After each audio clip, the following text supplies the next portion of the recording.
Question number 1 is name the farm animals. Repeat after me. Cow, sheep, horse, dog, hen, duck.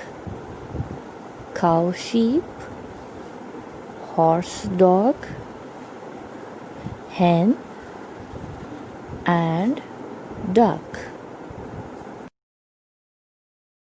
Question number 2 is where do they live? So number 1 is cow. Cow lives in cow shed. Cow lives in cow shed. Number 2, sheep. Sheep lives in barn. Sheep lives in barn. Number 3 is dog. Dog lives in kennel. Dog lives in kennel.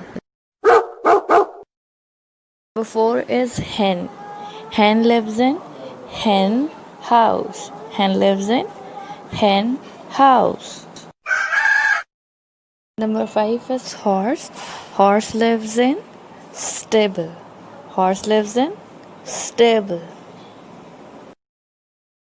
Question number 3 is what does farm animals give us? They give us eggs, milk, and meat. Eggs, milk, and meat. What does they give us? They give us eggs, milk, and meat.